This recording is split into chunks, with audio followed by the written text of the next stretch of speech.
በስልካችን ወይ ደግሞ በሞባይላችን ፎቶ ማንሳት ቪዲዮ መቅረጽ ምናምን እንዴት ነው የሚሉ በርካታ ሰዎች አሉ። ይሄንን በአጭሩ እንመልከት። በአጭሩ በርካታ ዑለማዎች ሐራም ነው ያሉ አሉ። በርካታ ዑለማዎች ደግሞ እንደዛው ሐላል ነው ችግር የለውም ያሉ። በአጠቃላይ እንመልከተው። ፎቶግራፍን ወይ ደግሞ ስለ ስዕል ስለ ምስል እብን ዑተይሚን አጠር ያለ ደስ መልእክት አስተላልፈዋል ረሕመቱላሂ ዐለይህ።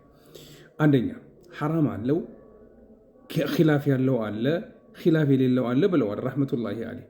ሐራም ያለው ይሄ በሐውልት መልክ ሊጨበጥ የሚችል ሊዳሰስ የሚችል አይነት የሚሰራው ይሄ ምንም ክርክር የለውም ሐራም ነው። ሁለተኛው በእጅ የሚነሳው ضعيف የሆነ ኺላፍ አለው ብለዋል እብን ዑተይሚን ረሕመቱላሂ ዐለይህ።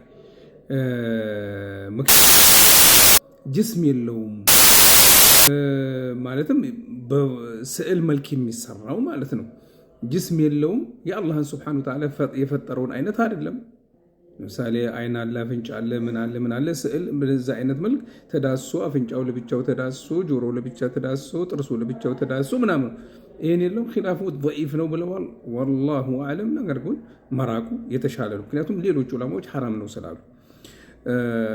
ወደ ሶስተኛው በሁለት መልክ እንየው፣ 3 እና 4 አድርገን ፎቶግራፍ ማለት ነው። በፎቶግራፍ በቪዲዮ በሞባይላችን ወይ ደግሞ በካሜራ የሚነሳው ይሄንን እብን ዑተይሚን ረሕመቱላሂ ዐለይሂ እና ሌሎችም ለምሳሌ እንደ ሼኽ ሰዓድ አልኸትላን ዑضው ሀይአት ኪባር ዑለማ እና ሌሎችም ይሄ ሐራም አይደለም ብለው ለምን አጠቃቀሙ ግን ይወስነዋል ብለዋል። አጠቃቀሙ ማንኛውም ነገር ለሐራም የምንጠቀሙ ከሆነ ሐራም ይሆናል፣ ለሐላል የምንጠቀሙ ከሆነ ሐላል ይሆናል በሚለው ማለት ነው። ይሄውም ማሻሻያ ከሌለው ይላል። ሶስተኛው አድርገው እንውሰደው። ይሄንን በፎቶግራፍ በምናምን የምንጠቀሙ ማሻሻያ ካልገባበት ይሄ ማሻሻያ ከገባበት ሐራም ነው አይቻልም ብለዋል። ኺላፍን ቢኖር በአራተኛ ደረጃ ስናየው ደግሞ ማሻሻያ የሌለው ከሆነ ይሄ ምንም ችግር የለውም። ምክንያቱም አላህ የሰራውን አይነት አፍንጫ አላህ ልክ እንደዛው ለምሳሌ በቀጥታ የሚተላለፉ ፕሮግራሞች በቪዲዮ ይሁን በተለያዩ ሁኔታዎች በቴሌቪዥን ይሁን በስልክ ይሁን እንደዚህ ለምሳሌ በዩቲዩብ እና በሌሎችም በቀጥታ ምንም አይነት ስራ ሳይገባ ይሄ ምንም ችግር የለውም ብላል ለሐላል እስከተጠቀምንበት ድረስ።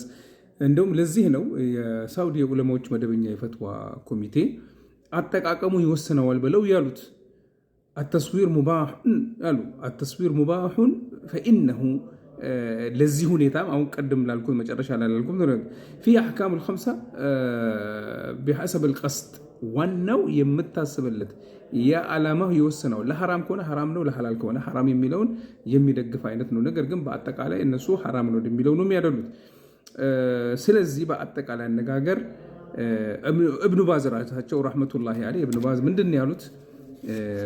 ለግዴታ ጉዳዮች የምንጠቀምባቸው ለምሳሌ ለመታወቂያ፣ ለፓስፖርት፣ ለምሳሌ እኛ ለዳዕዋ የምንጠቀመው አይነት ሐላል ለሆኑና ማረጋገጫ የሚያስፈልጋቸው ነገሮች ለምሳሌ አንድ ሰው ወንጀል ሲሰራ ቢታይና ወንጀሉን ለማረጋገጥ ቢቀረጽና የተለያዩ ሐራም ነገር እስካልገባባቸው ድረስ ሐላል ነው ብለዋል። ወላሁ አለም። ለማንኛውም በአጭሩ ተጠንቅቆ ሐላል ለሆነ ነገር መስራቱ መጠቀሙ ኢንሻአላሁ ተዓላ ይሄ ነው የሚያዋጣው።